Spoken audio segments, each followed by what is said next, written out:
नमस्कार मित्रांनो, तुमच्या सगळ्यांचं स्वागत आहे एक्साइटिंग लाईफ ऑफ साहिल या माझ्या यूट्यूब चॅनलवर. मित्रांनो, मी आज पुण्याला आलेलो आहे. गडकोट दर्शन हे छत्रपती दर्शन म्हणजेच गडाचं दर्शन करणार आहे. आज सिंहगड कोंढाणा वीर तानाजी मालुसरे यांचा कोंढाणा बघणार आहे. चला तर पाहूया. लेट्स सी नाव.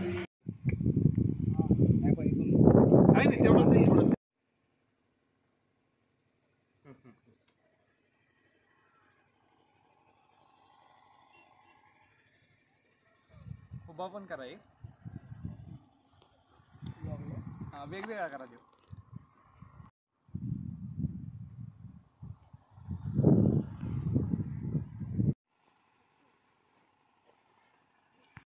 होय, निवडून झाड झाडानं पाणी कोण घालत नसतं. कसं गेलं.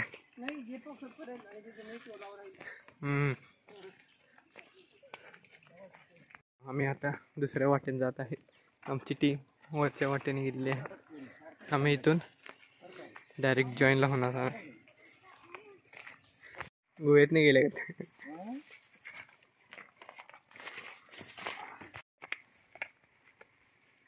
नवीन रस्त्याचा आनंद घेत घेत जात आहे. एकदम मस्त मजा येत आहे. मित्रांनो, ट्रेकिंग करताना बूट घालावा नाही तर ग्रीप नसेल तर आपला पाय घसरू शकतो आणि पडू शकतो. कारण या ट्रेकिंग करताना ह्यामध्ये पूर्ण निवडून असतात, काटे लागतात, पुसळ लागतात. त्यामुळे पायाला इजा होते. त्यामुळे पुढचा प्रवास आपला अवघड होऊ शकतो. त्यामुळे चांगली ग्रीपचे बूट आपण घालून ट्रेकिंगचा आनंद घ्यायचा. हा खडा ट्रेक दिसतो ना, आम्ही ट्रेक करत आलेला आहे. मी वर आलेला आहे आणि आमचे उरलेले मावळे येत आहे. मला हर हर महादेव. बघा, पायामध्ये असे हे पुसळ काटे घुसतात. त्यामुळे बूट आणि सॉक्स कंपल्सरी पाहिजे. हे आपण पुसळ काढायचे. मित्रांनो, हे बघा काय ते कमेंटमध्ये सांग. म्हशी का गवा. आम्ही नवीन रस्त्याने जात होतो. मजा भरपूर येत होती. पण रोड चुकला, समजला नाही कुठे जायचं. त्यामुळे रिस्क आहे बरोबर, पण ज्या ठिकाणी रिस्क घ्यायची त्या ठिकाणीच घ्यायची. लक्षात ठेवा, नवीन ठिकाणी आपण रिस्क घेऊ नये. जो ओळखीचा माणूस आहे, ज्याला रोड माहिती आहे, त्याच्याबरोबर जावे. Let's go back to journey. परत प्रवास चालू झालेला आहे. प्रवासाचा आनंद घेत चाललेला आहे. छत्रपती शिवाजी महाराज की जय. महादेव हर हर महादेव.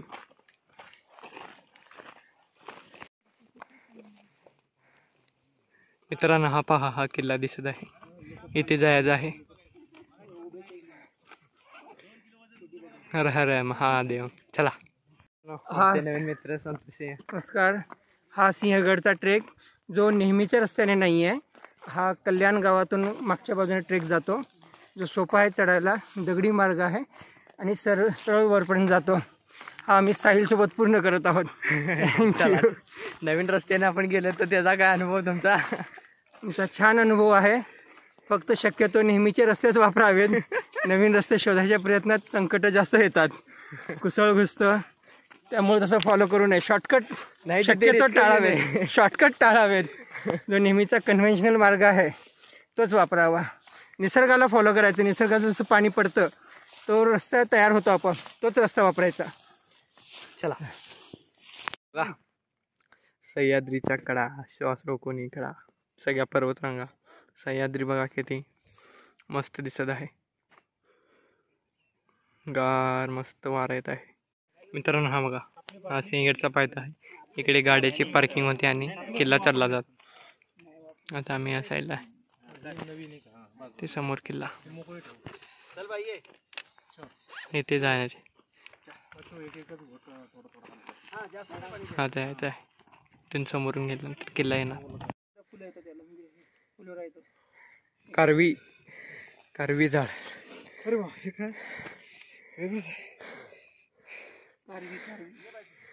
कशाचं आहे?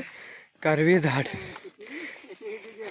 लाकडं वगैरे, ते जे घर जुन्या काळातले जे घर झोपड्या वगैरे बांधायचे, त्याचे ते सपोर्ट देण्यासाठी हे याचा वापर करायचा. कारवीच्या ह्याचा झाडांचा. एवढे दणकट होतं. खूप चांगलं मध्ये असतं याच्यापासून तयार होतं, कारण की ते 7 वर्षातून एकदा येतं. ओके.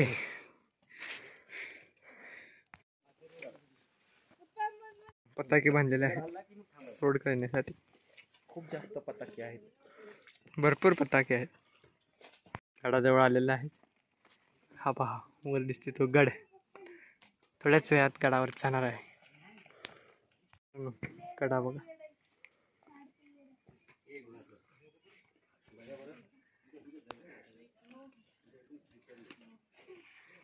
कडा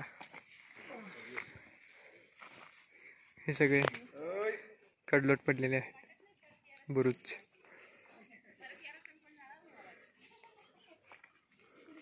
बघा मित्रांनो, आता जाता जिथे देव आहे, कोणता देव आहे काय माहित नाही. अशा पायऱ्या आहेत वर जाण्यासाठी.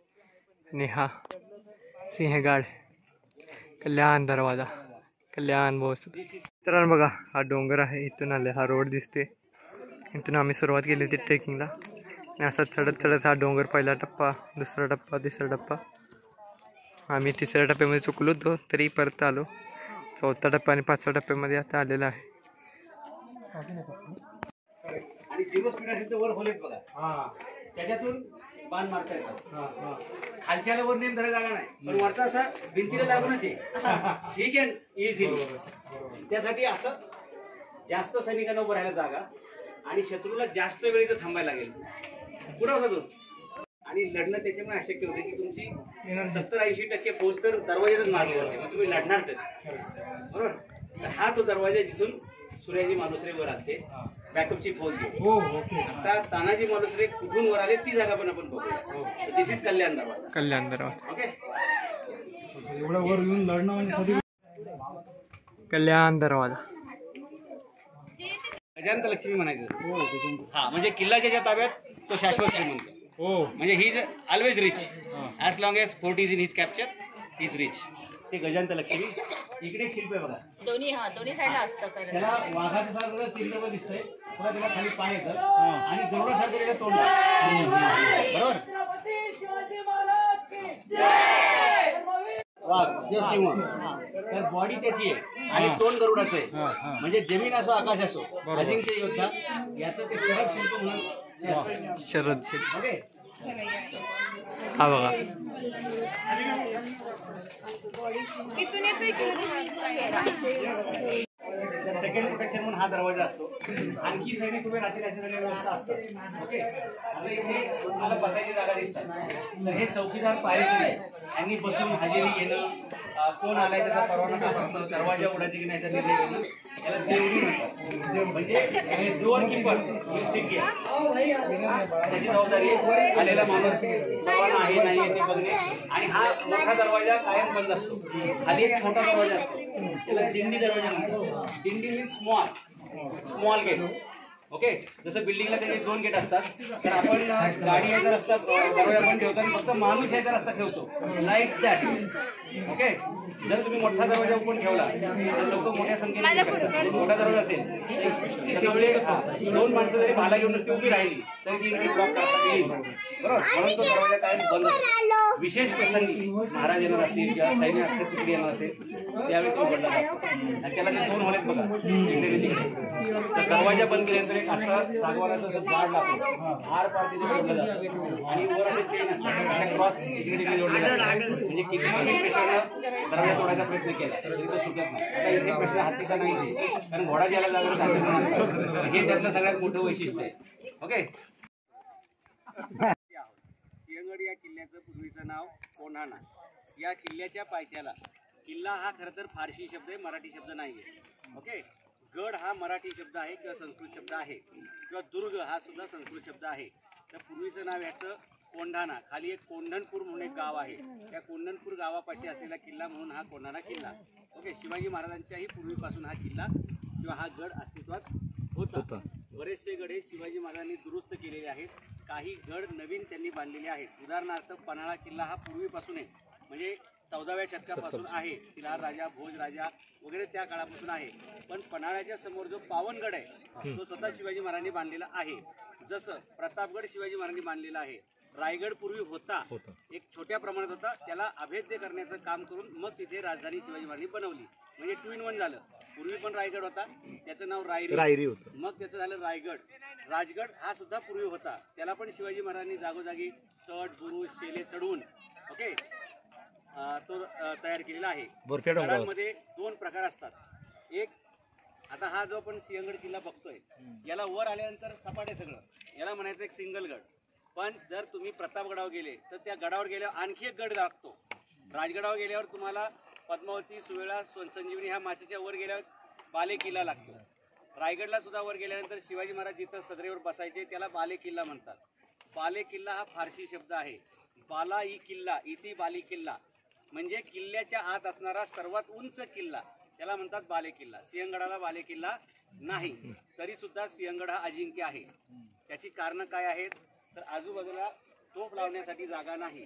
गडाचे सर्व दरवाजे अशा प्रकारे बांधलेले असतात की खालून तुम्हाला सरळ मारा करता येणार नाही. मराठ्यांच्या गडावर हत्ती येऊच शकत नाहीत. जिथे घोडे येत नाहीत तिथं हत्ती येण्याचा संबंध नाही. पण ते पिक्चरमध्ये काय काय भलतं दाखवतात, ती नागिन तोफ आणि ती गडावर चढवली आणि ती सिंहगडावर राजगडवर मारणार होते. ते काय बोपर सोबत काय जावं. पण काय म्हणतात ना, लिबर्टी असं असते. गडावरती तोफ आणणं खूप अवघड काम असते. गडावरतीच बऱ्यापैकी तोफा बनवल्या जायच्या आणि तिथेच त्या सेट केल्या जायच्या.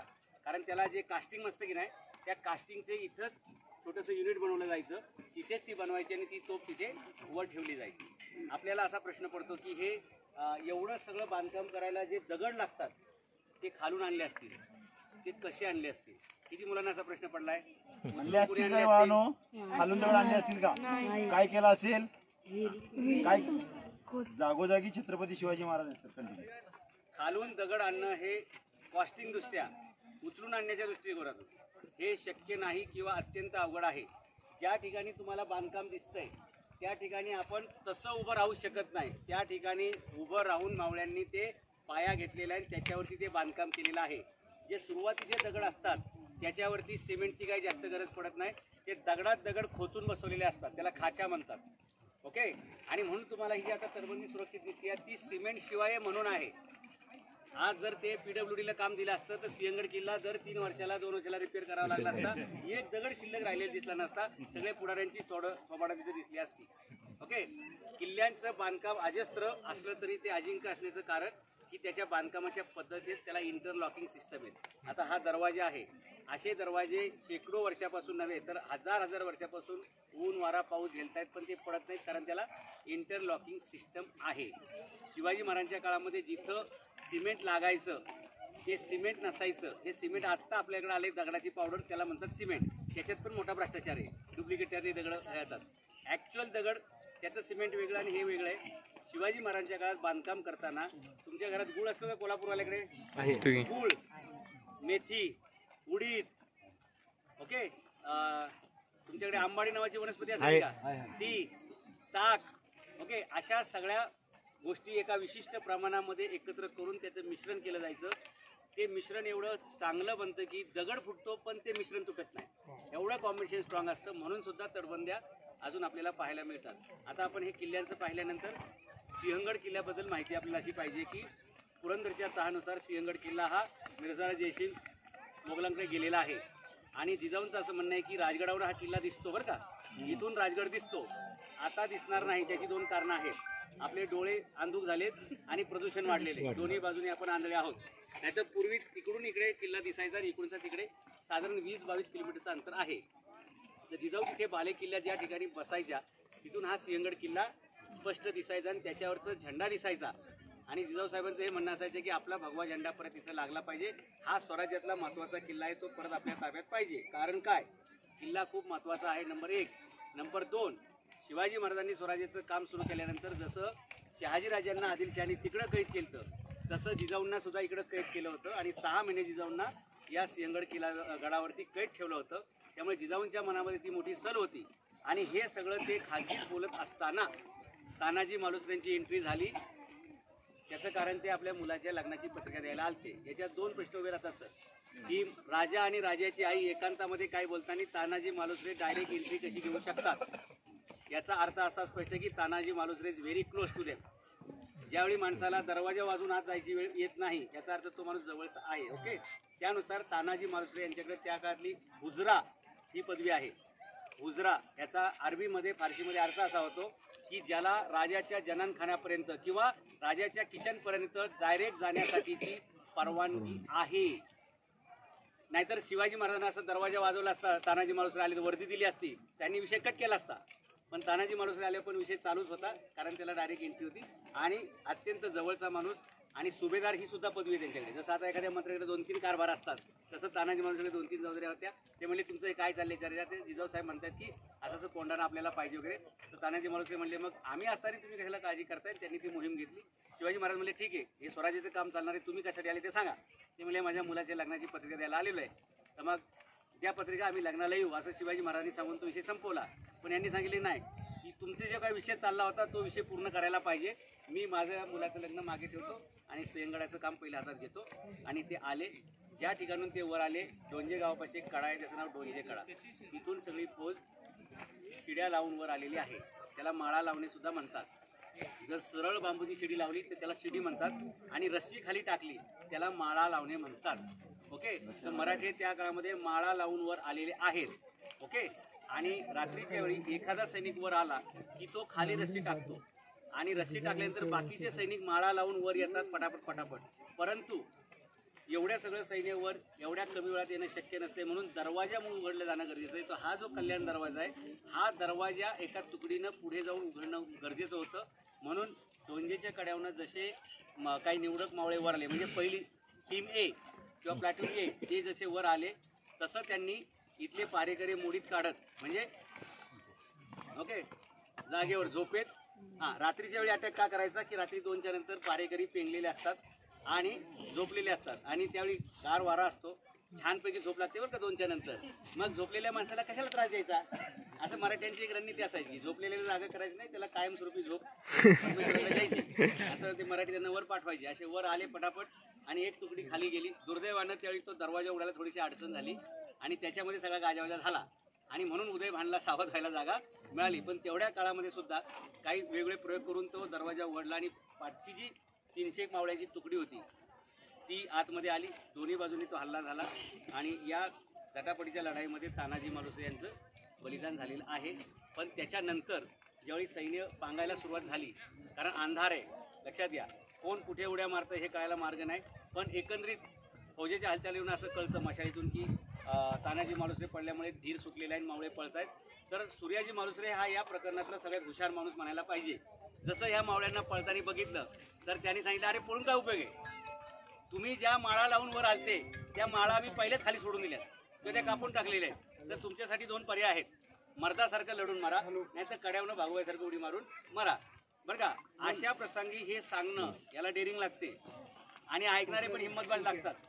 आजच्या काळामध्ये सांगणार नाही, लोक म्हणतील आम्ही उडी मारून मारू, लढायचं कशाला पाहिजे.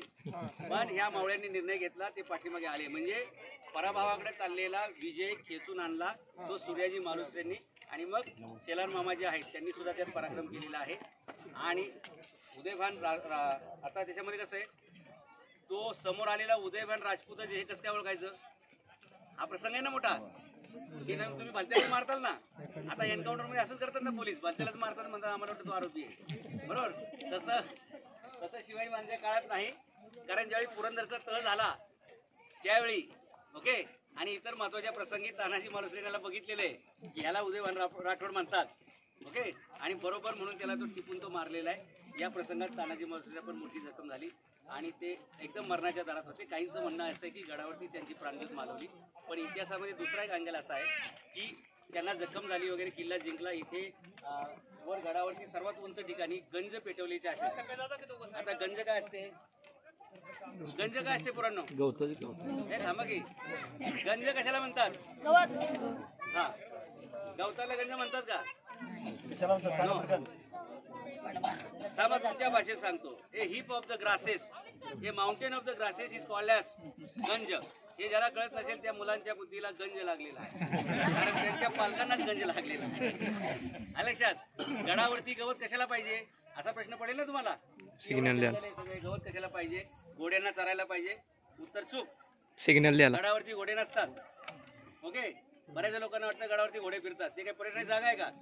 जर घोडा कंट्रोल नाही झाला खाली पडला तर घोडा मरेल, मावळ्याचं काय होईल? ओके.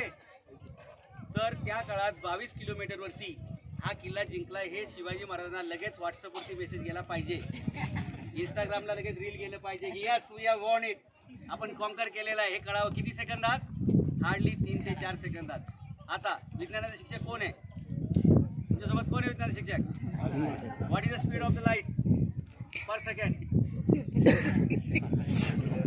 3 × 10⁸. बरोबर. म्हणजे काही फ्रॅक्शन ऑफ सेकंदामध्ये 22 किलोमीटर अंतर कापून तो सिग्नल मिळणार. म्हणजे आपण जे म्हणतो ना इन्स्टंट मेसेज ईमेलवर धडकलं पाहिजे, व्हॉट्सअपवरती धडकलं पाहिजे. त्या काळात शिवाजी महाराज कम्युनिकेशनसाठी आग, प्रकाश आणि ध्वनी, जसं आपण आता व्हॉट्सअप, यूट्यूब आणि फेसबुक वापरतो तसं शिवाजी महाराज त्या काळामध्ये ते ॲडव्हान्स टेक्निक वापरायचे. पहाटे 4 वाजता कळलं की कोणाला किल्ला जिंकलेला आहे. राजगडावरती साखर वगैरे वाटायला सुरुवात झालेली आहे, पण नंतर इथून घोडेस्वारांनी जाऊन बातमी सांगितली की आपण किल्ला जिंकलेला आहे, परंतु सेनापती आपला गेलेला आहे. त्यावेळी शिवाजी महाराजांच्या तोंडून एक वाक्य आलं की अरे रे वाईट झालं, गड आला पण आमचा सिंह गेला. त्याच्यानंतर या गडाचं नाव सिंहगड पडलं. मग शिवाजी महाराजांची आणि जिजाऊंची अशी सूचना होती की जसं तुम्हाला आम्ही निरोपाचे विडे दिले तसं विजयाचं सुद्धा कडं घेण्यासाठी तुम्ही गडावर यायला पाहिजे, ही जिजाऊंची ऑर्डर होती. म्हणून तानाजी मालुसरेंची जी जखमी बॉडी होती ती याच्यावर इथं उपचार करायचा प्रयत्न केला आणि ती तशीच पालखीमध्ये घालून न्यायचा प्रयत्न करत असताना पुढे राजगडच्या रस्त्यावरती एक मालवली नावाचं गाव आहे. मालवली, ज्या ठिकाणी तानाजी मालुसरेंची प्राणज्योत मालवली हे मावळ्यांना कळलं. म्हणजे डॉक्टर डिक्लेअर करतात ना की ही व्यक्ती संपलेली आहे. ज्या गावात असं कन्फर्म झालं नाडी पकडल्यावर की तानाजी मालुसरेंचं निधन झाले, त्या गावाचं नाव मालवली. आणि जिजाऊंना ज्यावेळी ही डेड बॉडी दाखवली तर जिजाऊंनी जसा माझा मुलगा संभाजी मारला गेला त्यावेळी जे संस्कार, शासकीय संस्कार झाले तसेच तानाजी मालुसरेंवरती त्यांच्या जन्मगावी व्हावे अशी ऑर्डर होती. म्हणून ते उमरठेला घेऊन गेले. ज्या घाटातून तानाजी मालुसरेंचं मडं नेलं त्या घाटाला आजही नाव मडे घाट आहे. असा इतिहास सगळा असतो. या सिंहगडावर तुम्ही सगळी मुलं आलात, प्रेरणादायी इतिहास आहे. शिवाजी महाराजांच्या आवडीचा हा किल्ला आहे. तुम्ही पाहायला तुम्हाला सुद्धा आवडला असेल. इतरही मित्रमंडळींना जरूर सांगत चला, दर महिन्याला एक तरी गड आपण पाहायला पाहिजे. म्हणजे तुम्हाला BP, शुगर, डायबिटीज, हायपरटेन्शन हे होणार नाही. आणि मी तर शासनाची मागणी करणार आहे की मुलांना प्रत्येक वर्षी म्हणजे 5वी ते पुढच्या सगळ्या मुलांना दर महिन्याला एक सहल कंपल्सरी करा आणि त्याचे 5 मार्क मुलांना द्या.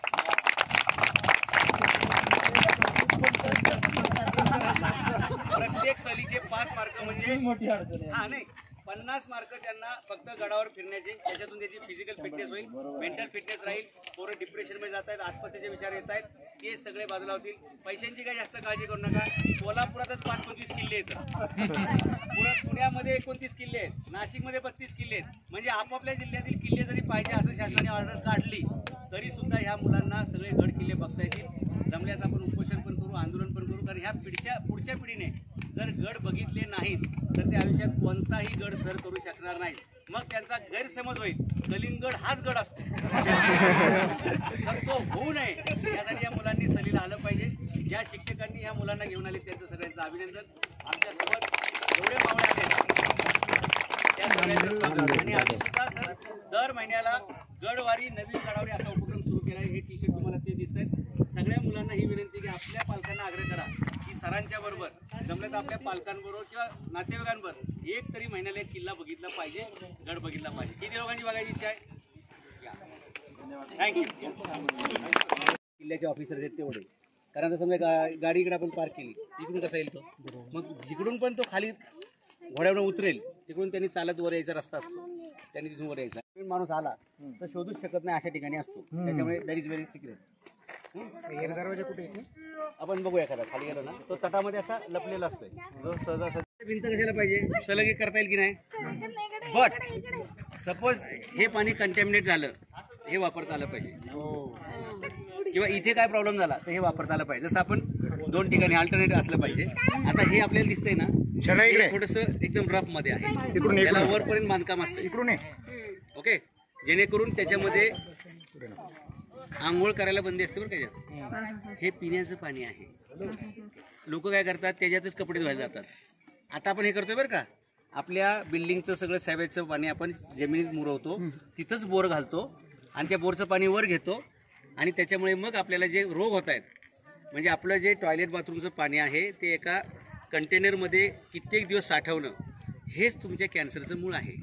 पण याच्यावर कोणीही बोलणार नाही, कारण आपल्याला शॉर्टकट सगळा पाहिजे. निसर्गाने काय दिलं की ते त्याचं खत होऊ देत आणि त्याचं ऑटोमॅटिक रूपांतर होते. आपण तसं ठेवलेलं नाही. याच्यामध्ये हे छोटे छोटे मासे दिसत आहेत, गप्पी माशासारखे, तर ह्याच्यामुळे मच्छर होत नाही, ते तुम्हाला सगळं माहिती आहे. पण ह्या पाण्यामध्ये आता समजा हे पाणी जर असंच ठेवलं बरेच दिवस, बघा तिथं शेवाळ आलेलं आहे. शिवकाळामध्ये असं शेवाळा येत नाही. ते पाणी तुम्ही असं घेऊन पिऊ शकता, एवढं क्लीन असायचं नेहमी. त्याचं कारण काय असेल पुढे एखाद्या तळ्यात आपण सांगतो. Okay, always that is a pure water.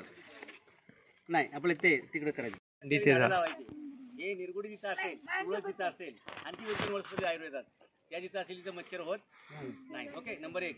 आणि दुसरं, ज्यावेळी एखाद्या शरीराला जखम होते वगैरे त्याच्यावरती येस, म्हणून प्रत्येक गडावर तुम्हाला हे झाड दिसणारच आणि जागोजागी दिसणार. ओके, तिथल्या तिथे जसं आपल्याकडे चौकात मेडिकल स्टोअर, तसं जागोजागी हे निरगुडी. ओके,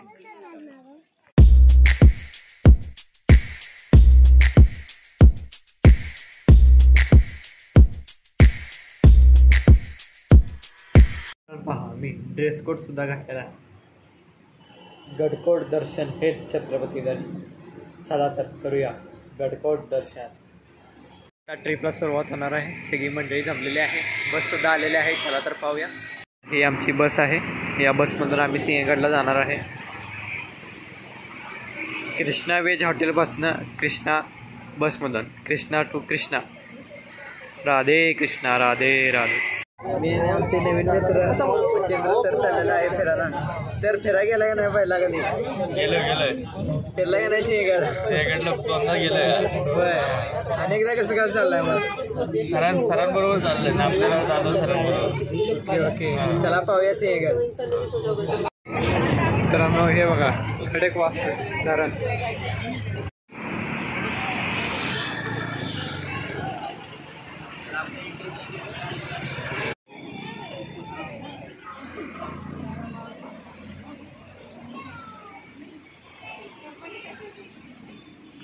मित्रांनो या हॉटेलमध्ये आमचा नाश्ता झालेला आहे.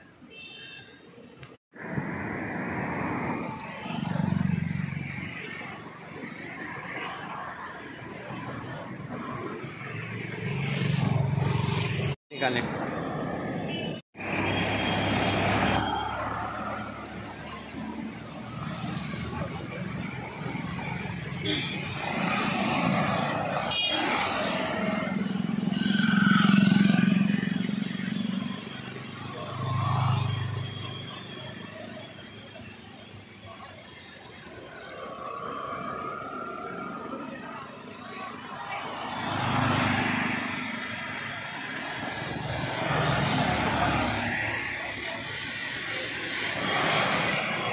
आता आपण चाललेलं आहे सिंहगड बघायला. आपले नवीन मित्र संजय सर आहेत. संजय सर कसं वाटत आहे आपली ट्रिप? एकदम मस्त, मजेत, छान. सिंहगड फिरला का नाही पहिला कधी? गेलोय, परंतु आजचं काहीतरी वेगळंच आहे. आज वेगळे शिकायला मिळालं. Yes yes yes. आणि डॉक्टर जाधव सरांच्या जो त्यांचं जे व्हिजन आहे किंवा त्यांचं जे दृष्टिकोन आहे, त्यातून आपल्याला काहीतरी नवीन सिंहगड दिसेल. चालते. चला तर पाहूया हा ब्लॉग पूर्ण. Yes yes yes. हे कल्याण गाव म्हणजे कल्याण पेठ, आणि प्रत्येक किल्ल्याच्या पायथ्याला पेठ हे गाव आहे समजायचं. तो मुख्य दरवाजा. शिवाजी महाराज इकडूनच जायचे याच्यावर वगैरे, असं सगळं विषय आहे. शिवकाळातील रहदारीचा मार्ग म्हणजे त्या पेठेतून जातो. प्रत्येक किल्ल्याच्या पायथ्याला पेठ नावाचं गाव असेल, ते ओरिजिनल रहदारीचं गाव. आता जे केलंय ते PWDने तोडातोड करून पुण्यातील लोकांना शॉर्टकट दिलेला आहे, म्हणून तिकडे गर्दी. त्याला तुम्ही वरून बघणारच आहे काय चाललेलं असते. ठीक आहे मित्रांनो, सिंहगड चढायला सुरुवात केलेली आहे. चला जाऊया काय? चला चला चला. शिवाजी महाराज की जय. हर हर महादेव. तर आपण बॅक साईडनं कल्याण दरवाजातनं जाणार आहे. ट्रेकिंग चालू केलेलं आहे. चला तर पाहूया. अटॅक काय येतो, माणूस डायरेक्ट किल्ला चढायला बघतो. बरोबर.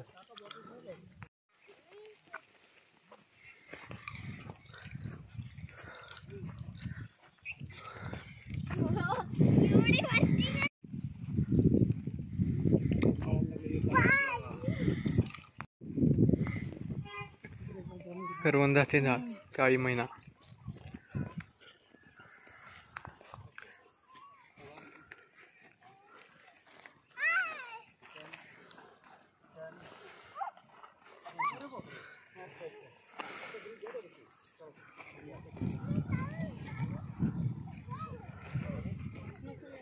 हे बघा डोंगराळ प्रदेशात रेंज येत नाही म्हणून मोबाईलचे टावर केलेले आहेत.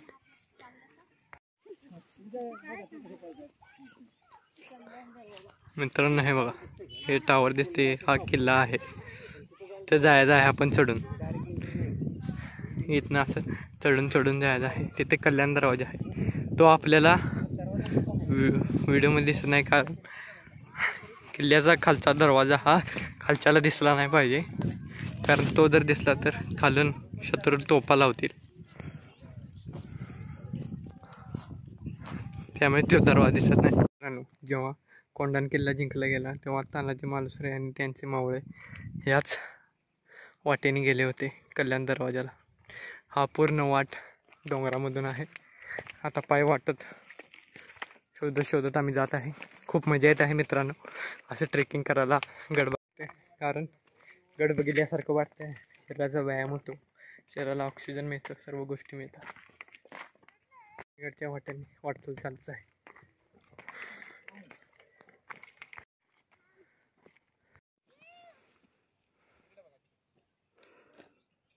कोंढाणा किल्ला या टावरच्या खाली आहे. अजून इथे धुके आहे मित्रांनो. आता वर आलेला आहे, निम्मा रस्ता सर केलेला आहे, तरी धुके गेलेले नाही.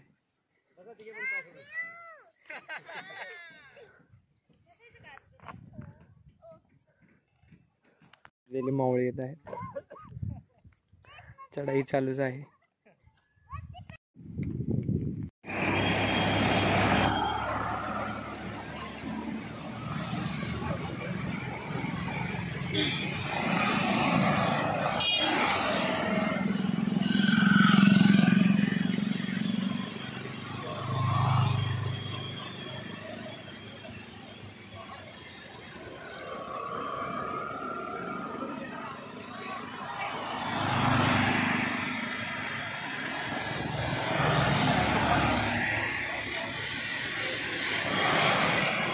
Small houses of the soldiers असे जागोजागी आहेत. समजा तिकडच्या बुरुजात त्याची ड्युटी आहे, तर तो तिकडे राहायला नसतोय, इथून त्यांनी तिकडे जायचंय. मग इथे त्याची राहण्याची व्यवस्था, पाण्याची व्यवस्था, जेवणाची व्यवस्था, एव्हरीथिंग इथून तिकडे त्यांनी बघायचं. त्याचे जिथं तुम्हाला दगड पडलेले दिसतील तर that is a structure of the soldiers. कारण गडावरती गड म्हणजे हे फॅमिली सगळं राहायचं ठिकाण नाही बरं का, फक्त किल्लेदाराची फॅमिली अलाउड असते. जसं मंत्रालयामध्ये फक्त कामाला जायचं, संध्याकाळी घरी यायचं. मंत्र्यांच्या बंगल्यावर मात्र मंत्र्याचं कुटुंब असते, फक्त किल्लेदाराचं कुटुंब अलाउड असते.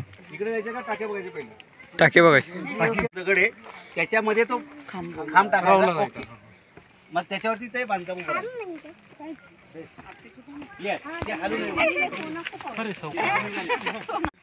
डेफिनेटली. इथं पूर्वीच्या काळामध्ये तळी होती किंवा पाण्याची सोर्सेस होते. हा जो खड्डा दिसतोय this is water source. Okay plus sir हा ते हे जे बघा फुलासारखं दिसतंय फ्लॉवर, त्याला घायपात म्हणतात. ते पान असं तोडलं ना खालून तर त्याचं असे पाट तयार होतात आणि त्याची रस्सी बनवली जायची. Okay that is for making रस्सी रोप. पान तोडायचं सोडलेली नसते, सगळीकडे असे तट बांधले तट. हा गव्हाणे साहेब हे मला नंतर व्हिडिओ द्यायचे. त्या भिंतीला होल दिसतात बघा असे दोन. ओके त्याला म्हणायचं जांग्या. जांग्या म्हणजे this is a small hole from which you are going to throw the arrows और you can shoot the rifle. Okay बंदूक मारणे, गोळी मारणे, बाण मारणे याच्यासाठी ती जागा आहे. आणि जे पोरं तिथे उभे आहेत ना असं एवढ्या उंचीवर उभं राहायचं, तिथून तुम्ही धनुष्यबाण पण मारू शकता, भाला पण फेकून मारू शकता. पण इथं गरज पडत नाही कारण इथे याची शक्यताच नाही. Anyway you are not going to reach, but then also this is a precaution की जर आलाच एखादा, जसं तानाजी मालुसरे तिकडून चढले, ती रस्सी दिसते का लाईक दॅट, ती वायर दिसते का, दॅट इज डोंजे कडा, दॅट इज तानाजी कडा. ओके हा हो हे दिसलं ना ट्रेकिंग म्हणायचे का तिथं. अरे वायर आहे ती, खांब दिसत ना खाली, लाईट आलेली वरती. ओके म्हणजे जर तिथे खांब गाडण्यासाठी माणसं पोचलेत याचा अर्थ तिथून गडावरती यायला जागा आहे. ओके हा that is a one major. आता ही जी भिंत आहे अशी पूर्ण किल्ल्याला पुढे समोर दिसते बघा, अशी सगळीकडे भिंत असते, याला म्हणतात तट बंदी. तट म्हणजे उभी भिंत आणि ज्याच्यामुळे आत यायला बंदी, दॅट इज कॉल्ड एज तटबंदी. म्हणजे that is restricted wall. Restricted wall. कारण हे झाड जिथं आहे ना तिथं 100% खाली खोदलं की पाणी मिळालंच पाहिजे. हिरवंगार एकदम. हा, निर्मळ. हे झाड जिथे तुम्हाला जंगलात पण दिसेल तिथे तुम्ही खोदलं तर पाणी मिळणार. मंदिराच्या जवळ तर उमराच्या झाडाच्या पाशी पाणी लागतं कारण त्याच्या मुळ्या खूप खाली जातात. कारण मंदिरात जर लोक आली तर प्यायला पाणी पाहिजे ना, तर ते उमराच्या झाडामुळे मंदिरात पाणी येतं. म्हणून ते तोडू नये असं म्हणतात. असं कारण पाणी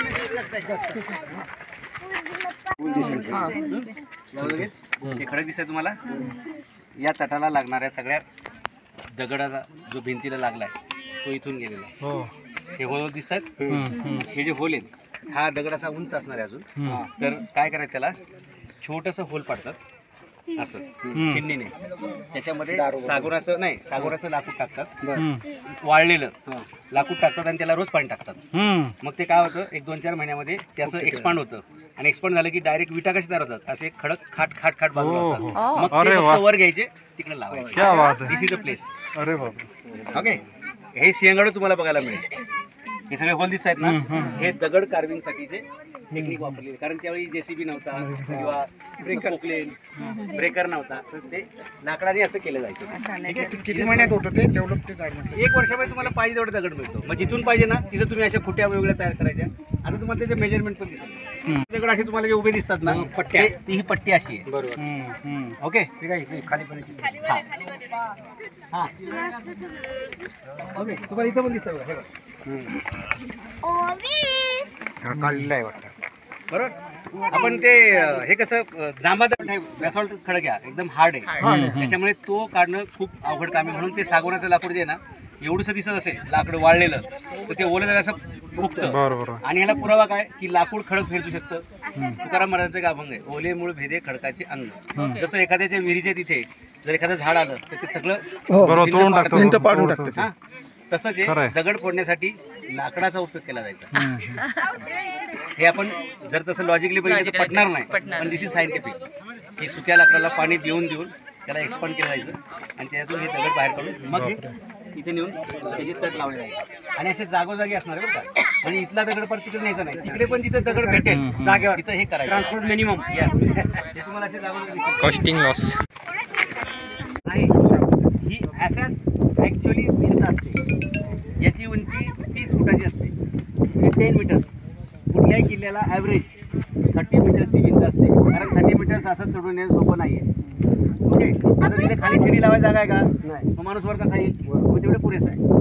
आणि जिथे जास्त करण्याची शक्यता वाटते तिथे बुरुज तयार करतात गोल, म्हणजे जास्त लोक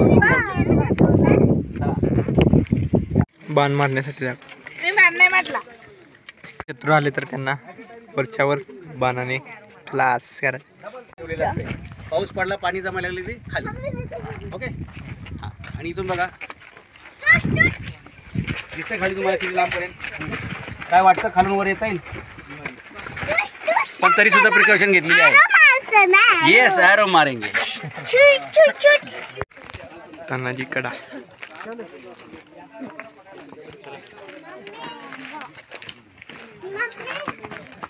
कसे आले असेल वर? माळा लावून राहायची ती ही हवेशीर जागा. बहुत खूप और एक हो जाय जाम लायाला जाय. हे ते सगळे कार्यक्रम इथे व्हायचे आणि इथं ते नाचगाणे व्हायचे. म्हणून त्याचं नाव कलावंतीन बुरुज. कलावंतीन म्हणजे आपली नाचकाम करणारी. नाव कोणाचं सांगायला नको मी. नाचकाम करणारी. हा नाच करणारे. शिवाजी महाराजांच्या स्वराज्यात मात्र याला बंदी होती.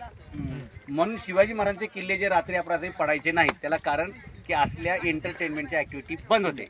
म्हणजे शिवाजी महाराजांच्या काळात डान्सबार बंद होते, मोगलांच्या काळात चालू असायचे, त्याचा झटका त्यांना बसला. एका राजात केला गेला.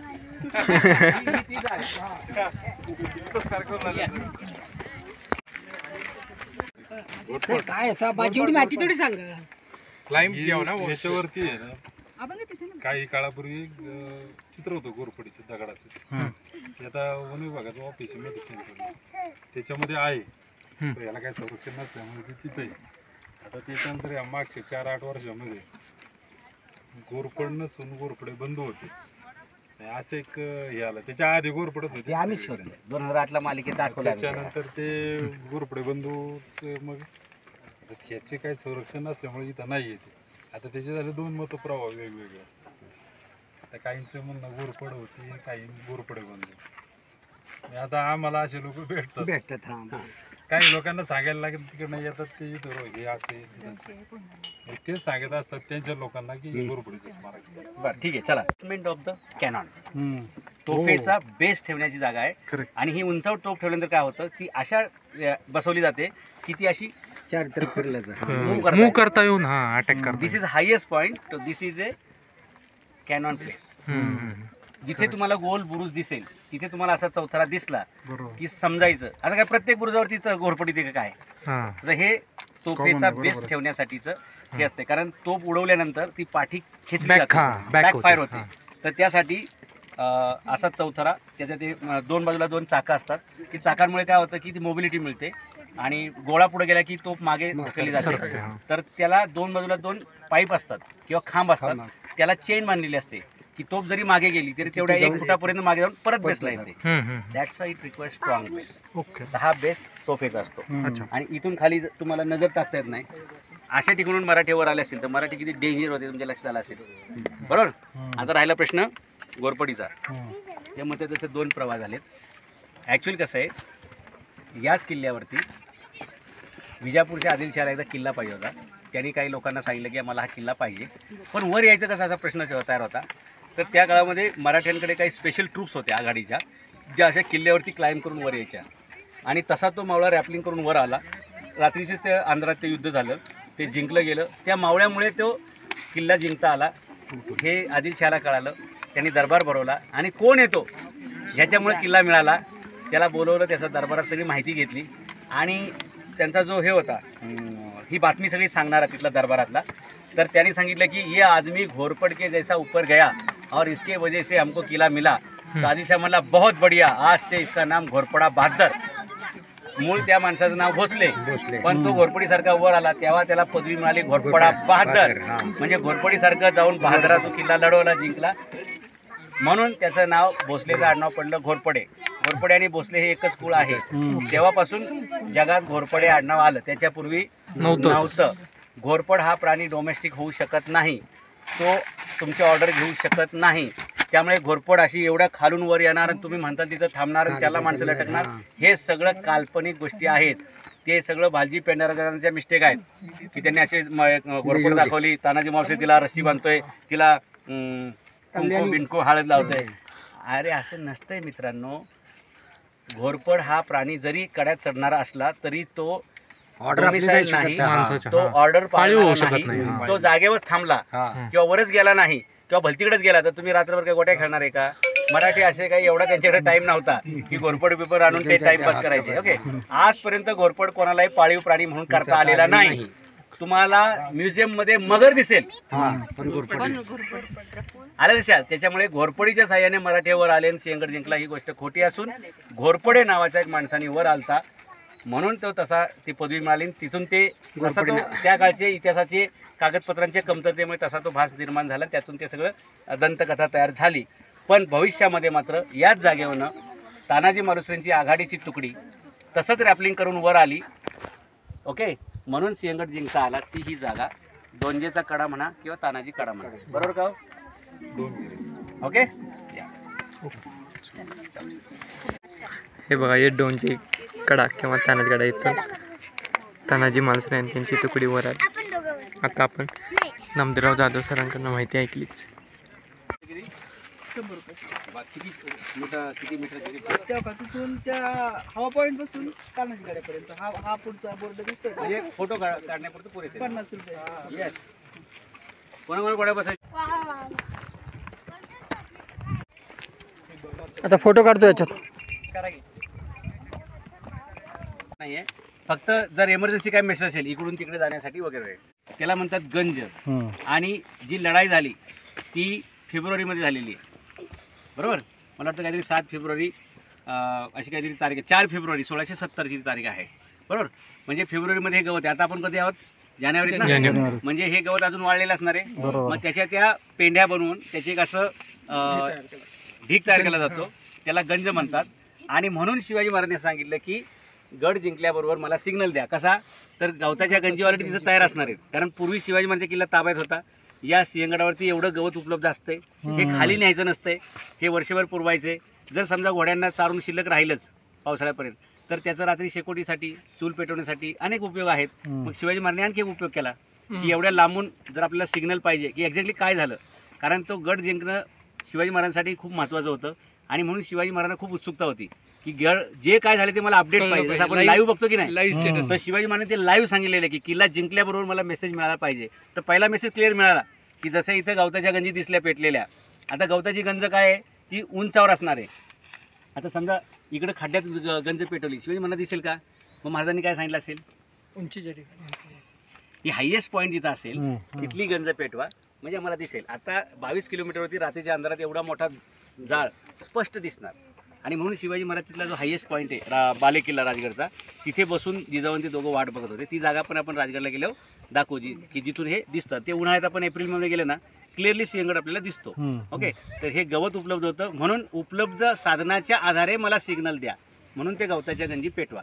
इथून तुताऱ्या वाजवल्या असत्या तर आवाज तिथपर्यंत जाणार नाही. आणि जर तोफा वाजवायच्या तर तोफांचा दारूगोळा वाया जाणार, नंबर 1. दुसरी गोष्ट, रात्रीच्या जर तोफा वाजल्या तर याचा अर्थ दॅट इज एमर्जन्सी आणि लोकांची पळापळ होईल, नागरिकांना त्रास होईल. म्हणून नागरिकांना त्रास नाही झाला पाहिजे. Civilians should be at safe side but military should be in action mode, म्हणून त्यांनी तो तसा सिग्नल दिला. ओके, नाही तर म्हटले असेल तोफांचे 4 वाजवा बार, पण ते वाजवले नाहीत, कारण रात्रीच्या वेळी तोफ वाजणं म्हणजे युद्ध सुरू झालेलं आहे. मग लोकांनी रात्री झोपेतून उठून बायका मुलांसह मिळेल ते हातात घेऊन किल्ल्याच्या दिशेनं पळणे. बरं, किल्ल्यावर शत्रू असेल तर मग ती सगळंच गोंधळ होईल. म्हणून तसं करू नका, तुम्ही तोफा वाजवू नका, फक्त मला सिग्नल मिळेल असं बघा. जसं आपल्या व्हॉट्सअपला पर्सनल मेसेज की नाही, यस डन, तसं मला सिग्नल मिळाला इज ओके. म्हणून त्या गवताच्या गंजी पेटवा. आणि गवताची गंज पेटवा असं सिग्नल नाही बरं का, गवताच्या गंजी पेटवा.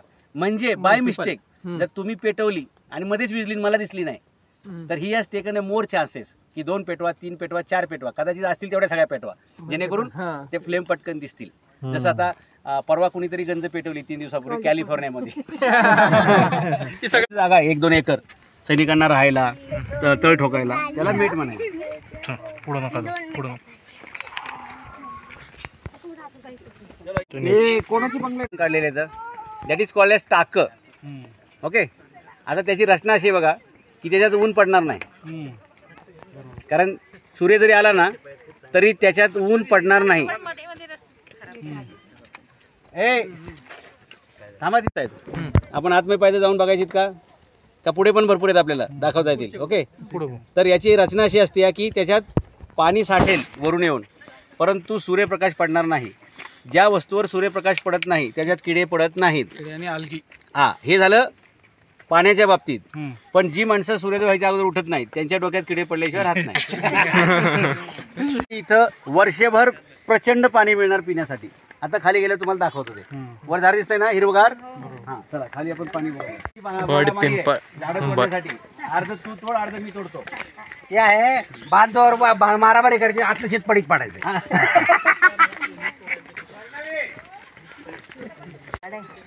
पुरावा दिसला का? ए बाबू, दिदीला त्यांना थांबव तुझ्यापाशी. मी सांगितलेलं पुरावा हे चेक करा बरं. पाणी शुद्ध बघा. हे पण उंबराचं झाड आहे बघा. उंबर दिसतात का तुम्हाला? हे बघा इथं उंबर आहेत.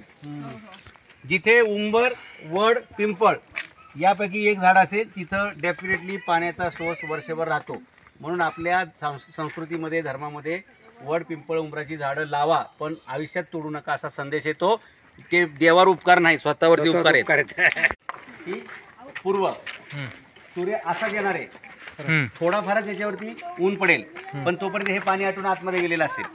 आणि वर्षभर पाणी राहावं, त्याचं बाष्पीभवन होणे, अशा प्रकारे टाकी ही नेहमी सूर्याचं डायरेक्शन बघून बहुतेकदा उत्तर दक्षिण बनवतात, कारण त्यातलं पाणी आटत नाही. हे ग्रॅव्हिटेशन फोर्सचा रूल आहे. न्यूटनला माहीत होता की नाही माहीत नाही, शिवाजी महाराजांना माहीत होता. आणि अशा प्रकारे ही टाकी खोलली जातात ज्याच्यात सावली पडली पाहिजे. सावली असेल तर किडे पडत नाहीत, नंबर 1. नंबर 2, पाण्याचं बाष्पीभवन होत नाही, म्हणजे वर्षभर पाणी पुरवठा आपल्याला उपलब्ध राहतो. तिकडे पण कडे टाक आहे, इकडे पण आहे.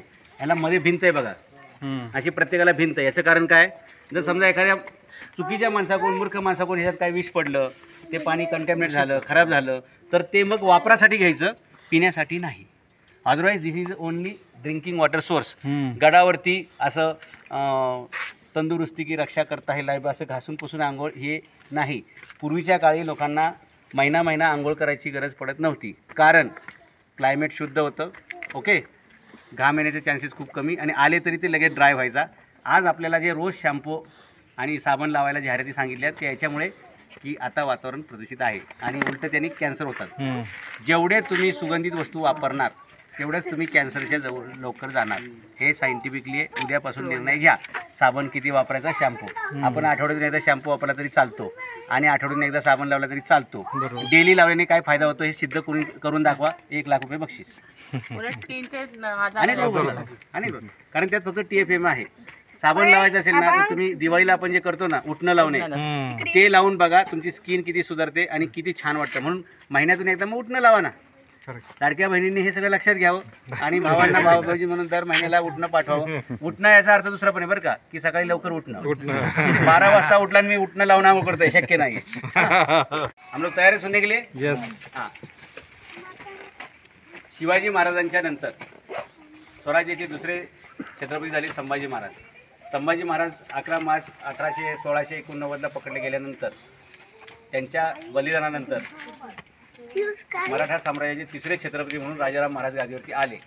परंतु इथून पार जिंजी म्हणजे तामिळनाडूपर्यंत औरंगजेबाने पाठलाग केला. ती दगदग म्हणजे सिंहगडावरनं प्रतापगडावरनं पन्हाळ्यावरनं सिंधुदुर्गवरनं जिंजीवरनं परत महाराष्ट्रात प्रवास, असा सगळे दगदग आणि सलग 7-8 वर्षे ही पळापळ चालू होती. त्या दगदगीमुळे थकून आजारी पडल्यामुळे 1700 मध्ये ओके म्हणजे मार्चच्या 1700 राजाराम महाराजांचं वयाच्या केवळ 30व्या वर्षी निधन झालं. आणि त्याच्यानंतर त्यांच्या पत्नी 4थ्या छत्रपती महाराणी ताराबाई साहेब यांनी राजाराम महाराजांची जी समाधी बांधली, म्हणजे मराठा साम्राज्याच्या तिसऱ्या छत्रपतींची ही समाधी आहे. ही राजाराम महाराजांची समाधी आहे जी ताराबाईंनी बांधलेली आहे. शिवाजी महाराजांचं आयुष्य फक्त 50 वर्ष, संभाजी महाराजांचं फक्त 32 वर्ष, राजाराम महाराजांचं फक्त 30 वर्ष. पण ही सगळी मेहनत वाया गेली नाही. शिवाजी महाराजांचा नातू म्हणजे संभाजी राजांचा मुलगा जो औरंगजेबाने कैद केला होता रायगडवरती, त्यांचं नाव दुसरे शिवाजी, आणि औरंगजेबाने त्यांना नाव दिलं शाहू. शाहू म्हणजे सज्जन. लक्षात, म्हणजे औरंगजेबाच्या कैदेत असताना त्यांनी कोणत्याही प्रकारचं गैरवर्तणूक केली नाही लहानपणी, म्हणून औरंगजेबाने त्यांना दिलेलं नाव हे शाहू. आलं लक्षात. आणि त्या शाहू महाराजांनी राजधानीनंतर साताऱ्याला केली.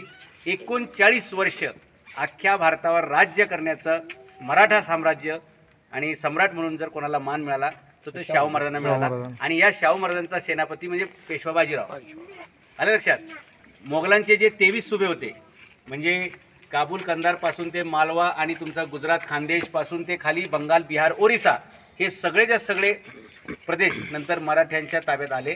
आणि पूर्वीच्या मराठ्यांच्या राजधान्या गडावर असायच्या, त्या शाहू महाराजांच्या काळामध्ये मात्र साताऱ्याला खाली अजिंक्यताराच्या पायथ्याला होत्या आणि तिथे 10,000 खडी फौज कायम असायची.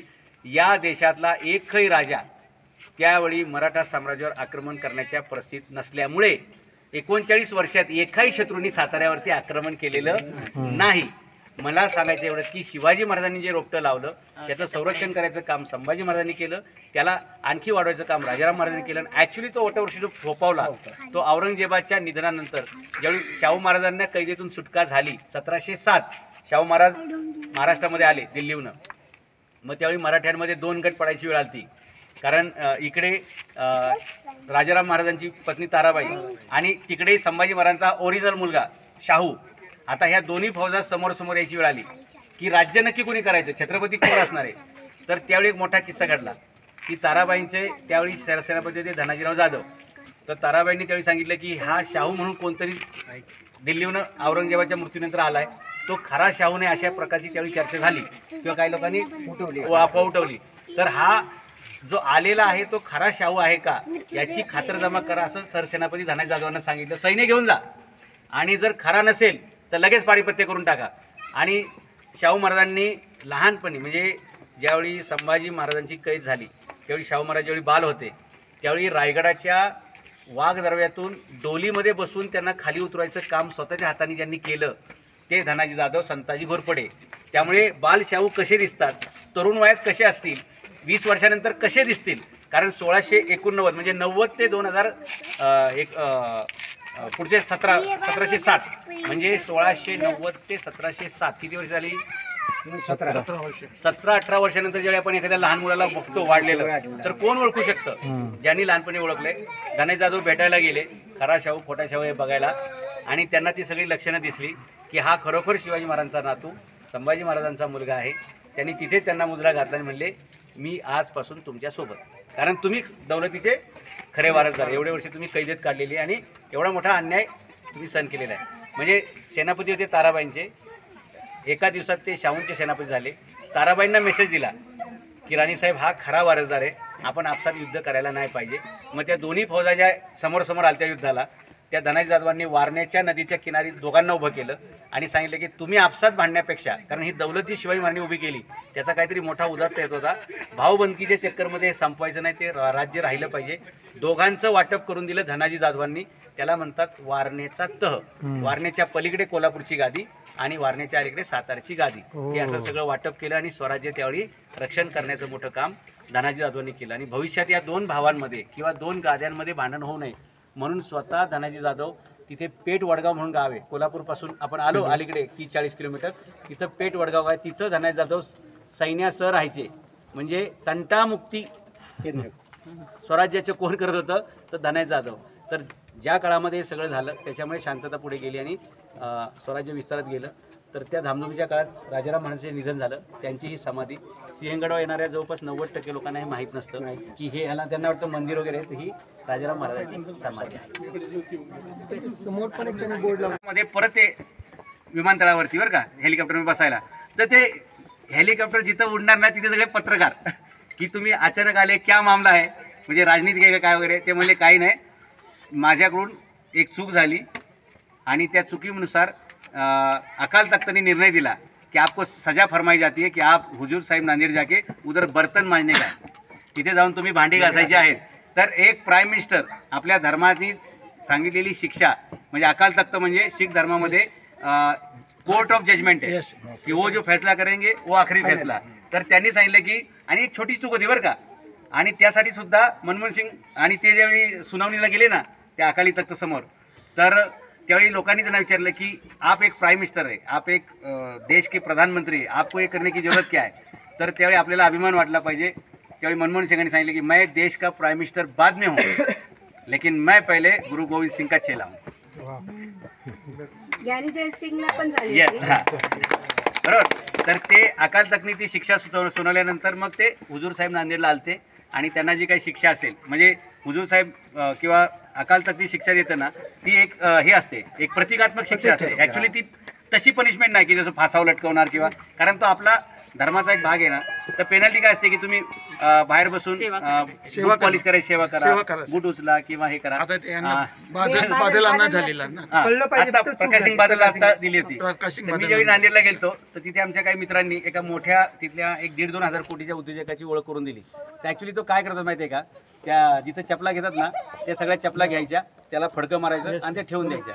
तर आमच्या मित्रांनी ओळख करून दिली की सांगितलं की ह्यांचं नाव हे आहे आणि हे 1.5 हजार कोटीचे मालक आहेत. याला म्हणतात धर्माबद्दलचा आदर आणि शिस्त. गोल्डन टेम्पलला पाहिलं ना, हे काम जर हिंदू धर्मामध्ये सुद्धा प्रत्येकाने हातात घेतलं की मी एक या हिंदू धर्माचा प्रतिनिधी किंवा शिवाजी महाराजांचा मावळा आहे, मला मिळेल ती जबाबदारी मी घेईल किंवा असेल ती शिक्षा स्वीकारेल, तर शिस्तीने राष्ट्र मोठं होतं असं शिवाजी महाराजांचं म्हणणं होतं. तो फिलहाल केली ही राजाराम महाराजांची समाधी आहे. आपण सगळ्यांनी त्यांना नमस्कार करूया.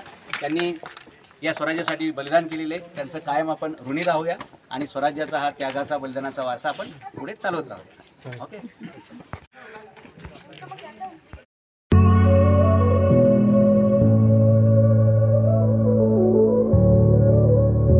त्यापैकी सूर्य इकडूनच जाणार, त्याच्यात सावलीच राहणार. बरोबर. आता हे जे आपल्याला शेवाळ दिसतंय ते शिवाजी महाराजांच्या काळामध्ये असं शेवाळ पडत नाही, कारण ते डेली यूजचं पाणी आहे. आणि असं जरी असलं तरी त्याच्यात कोणत्याही प्रकारचे किडे पडू नयेत, कारण पाण्याचा दुसरा सोर्स नाही. पाणी संपलं किल्ला संपला, कारण पाण्याशिवाय माणसं वर जगू शकत नाहीत आणि उन्हाळ्याच्या दिवसात तर पेशंट लागते. तर ते पाणी बाष्पीभवन होणे हे बरोबर आहे, कंटॅमिनेट होणे हे पण बरोबर आहे.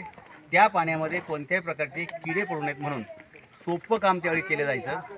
जसं आता हे उंबराची झाडं वगैरे दिसतात, असं गडावरती जिथं लोक राहायची त्यांच्या मागे जिथं आपलं जेवणाची ताटं धुतल्यानंतरचं पाणी, आंघोळीचं पाणी, कारण त्यावेळी साबण नसायचा, तर ते पाणी डायरेक्टली त्या झाडांना जाईल अशा ठिकाणी लिंबाची झाडं, हळदीची झाडं, शेवग्याची झाडं लावली जायची. शेवग्याची झाडे सगळ्यात ठिसूळ पण सगळ्यात जास्त कॅल्शियम असणार बरं का.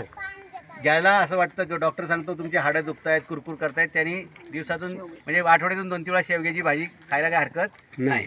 तर या शेवग्याच्या भाजीची जी बी असते त्या बीची जी पावडर आहे ती दर 15 दिवसाला महिन्याला ह्यात टाकली की शेकडो वर्षात किडे पडत नाही. म्हणजे पाणी प्युअर करण्याची नॅचरल पद्धत त्यावेळी होती. म्हणून आता हिरवं दिसतंय, पूर्वी तसं नव्हतं. ठीक आहे, कारण आता कोणी इथं शेवग्याची पावडर टाकत नाही. आता शेवगा मला वाटतं मध्यंतरी 400 रुपये किलो जातात बरोबर ना. कसं आता बघा ह्या दगडात सुद्धा इथं फुल आले बघा. तर ही अशी जी फुलं येतात ना, ही ह्या वनस्पती ह्या सगळ्या आयुर्वेदिक असतात आणि डेफिनेटली जखमा, एखादा रोग याच्यावरती येणाऱ्या ह्या वनस्पतीकडे असतात. दिसतंय फुल तुम्हाला, छोटासा फुल छान लावलं की ते पान ते विष खेचून घेतात. ती वनस्पती दिसलं दाखवतो तुम्हाला. उमरट गावात तानेजी माळूची समाधी आहे. ॲक्च्युली निधन कुठे झालं? मालेगाव म्हणजे घटना कुठे घडली? मालवली. बरोबर. एक तर तिथं किंवा शेंगडाव. तर शेंगड त्यांची समाधी शिवाजी महाराजांनी स्वतः बांधली होती. ते उत्खनन सापडले गेले 2-4 वर्षापूर्वी. पण लोक उगाच इकडे तिकडे समाधी दाखवत असतात, असं नाही. सायंटिफिकली जिथं माणसाचं निधन झालंय त्या ठिकाणी त्याचं हे असतंय. उदाहरणार्थ औरंगजेब मिळाला त्या भिंगारमध्ये नगरला, तर त्याच्याकडे यंत्रणा होती ना, पर दिल्लीला जाऊन तिथं कबर त्याची बांधली असते की चांगली मार्बलमध्ये, ती भिंगारलाच बांधावी लागली. कारण जिधर मरा उदरी दफन असं असतं ते समाधीचं. जिथं माणसाचं निधन झालं तिथं त्याचं बॉडी जाळली जाते किंवा अंत्यविधी केलं जातं आणि ते तसं असतंय. आता ही इकडे का केली तर ही पूर्व दिशा इकडे आहे. तर सूर्योगोलाचं पहिलं किरण समाधीवर पडावं म्हणून ते पूर्वेच्या दिशेला आहे. आणि तिथं येणाऱ्या माणसांना दिवाबत्ती करायला, पूजा करायला किंवा तिथं जे लोक येणार राहणार, समजा तिथं काही जेवण बनवलं तर पाणी असावं म्हणून ती पाणी सोय. ओके. कॉलेज का वड हां हे बघितलं ना. हां हे वाया जात नाही, ह्याचा सुद्धा हत्यार म्हणून वापर केला जातो. ओके. इसका भी हत्यार बोल के इस्तेमाल होता है. ओके. दुसरी गोष्ट, हे जे पान आहे त्याचं खालून चिरलं जातं आणि ते असं लाईनमध्ये तोडलं जातं. जसं नारळाच्या झाडाच्या आपण हे करतो काथ्या बनतो तसं याची रस्सी बनते. हे ओके. आता हे गडावर वेगवेगळ्या ठिकाणी का लावलेले आहे तर ऐनवेळी काय रस्त्या बनवायला लागल्या तर त्या ह्याच्या बनवतात. समजा लाकडाची मोळी उचलून न्यायची आहे किंवा 4 लाकडं बांधायची आहेत किंवा एखादी गोष्ट बांधायची आहे. तसं तर रस्त्या बनवण्याची वेगळ्या फॅक्टरी आहेत खाली असायच्या त्या, मग त्या रस्त्यावर आणून एवढे रस्सीवर लोकांचे ते ह्याने होणार नाही, ते त्या रस्त्या वेगळ्या आहेत. आणि तोपर्यंत मग दुसरी समाधी लोकांनी समाधी तात्पुरते पूजा म्हणा किंवा त्याचे दिवा वगैरे. दिस इज नाव ॲक्च्युअल नाव आता जे संशोधनानुसार. ओके. तर इथे नरवीर तानाजी मालुसरे ही समाधी शिवाजी महाराज ती महिलेची असते. ओके. आणि वर असं काही असेल ना तर ती पुरुषाची असते. हां तर हे असं समजून घेण्याच्या गोष्टी दिशाने येतं की समाधी महिलेची का की पुरुषाची आहे. हां ओके. या चला तुमचा फोटो काढायचा काय ते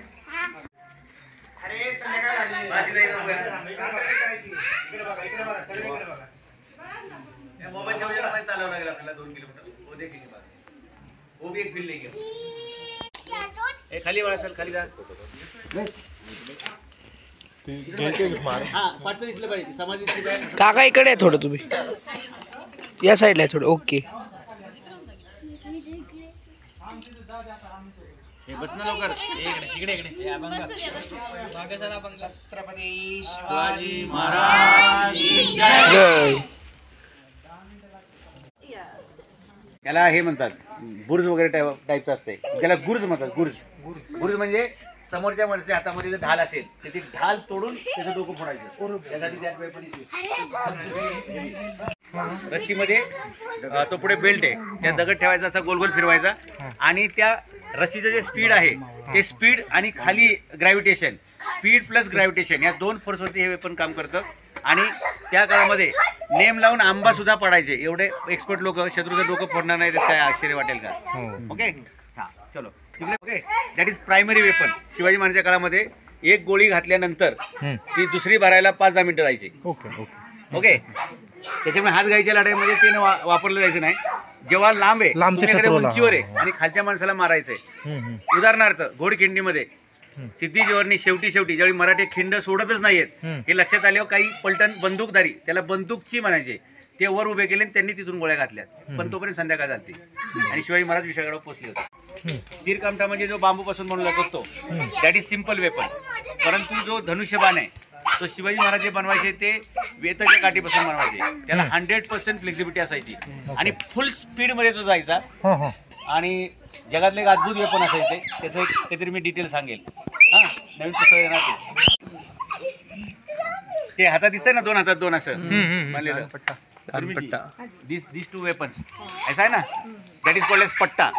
ते ब्लेड लवचिक असते आणि एकाच वेळी दोन्ही हातामध्ये घेऊन असं 360 डिग्रीमध्ये फिरवता येतं. ते म्हणजे एक पटाईत इज इक्वल टू 10 तलवारबाज, म्हणून त्याला पटाईत असा शब्द दिला. जो पट्टा चालवतो तो पटाईत. ओके. आता फोर्स विल वर्क वॉरियर, हे दोन्ही वेपन सेम दिसतात पण ते दोन्ही सेम नाहीत. इथे पुढे बघा त्याला रस्सी बांधलेली आहे. ओके. लांबी सेम दिसेल पण याला पाठीमागे रस्सी असते 30 फुटाची. ओके. ते पुढे फेकून मारायचं आणि परत खेचून घ्यायचं. पण उघड्या मैदानावरचं हे वेपन नाही. There you will be easily trap, directly तुम्हाला शूट करता येईल. बरोबर. तर हे वेपन आपण मगाशी जे हे बघितले ना, होल बघितले, जाग्या म्हणतो त्याला, त्याच्यातून शत्रू ज्यावेळी दरवाजाला चिटकायला येतो, दरवाजा तोडायला, त्यावेळी याची रस्सी पाठी बांधलेली आहे. पोझिशन घ्यायची आणि खाली सोडायचं. स्पीड कशामुळे वाढणार आहे? ग्रॅव्हिटेशनमुळे. ओके. छातीत घुसलं, परत वर खेचून घेतलं, परत मारलं. याच्यासाठी ते याचं नाव आहे विटा. विटा इज टाइप ऑफ द भाला which can be thrown and which can be collected back, but that is not open air space. खुल्या मैदानात चालवायची जागा नाही, म्हणजे वेपन नाही. ते चालवायला गेलं तर लांबूनच कोणी चाकू फेकून मारेल किंवा बंदूक मारतील किंवा बाण मारतील. तर तुम्ही लपून असताय तेव्हा ते वेपन मारायचंय. ओके. ती दोरी पाठीमागे ना, त्या दोरीमुळे ते खेचून परत घ्यायचं. ते पाठीमागे बांधलेलं असते. अमृतेश्वर भैरवमध्ये टाका, पूर्ण एकदम स्वच्छ पाणी आहे मित्रांनो. हो, पाणी पूर्ण गडाला इथून पाणी, गडावले सगळे लोक हेच पाणी वापरतात. हेच पाणी रोज 1 टँकरवर पाणी. हे देवटाक आहे, इथून पूर्ण किल्ल्याला पाण्याचा पुरवठा होता, एकदम स्वच्छ पाणी.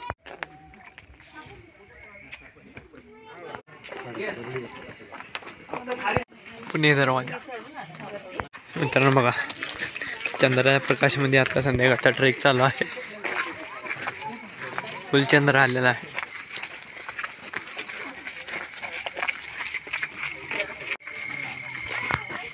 मावळे झालेले आहेत.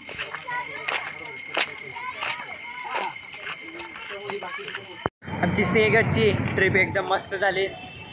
कसा वाटला तुम्हाला ब्लॉग? आवडला ना तर लाईक करा, शेअर करा, सबस्क्राईब करा. मी आता चाललेला आहे परत back to Kolhapur. Like share subscribe करा विसरू नका. आणि असेच आपण नवीन ब्लॉग करणार आहे, त्यामुळे चॅनलला सबस्क्राईब जरूर करा. धन्यवाद.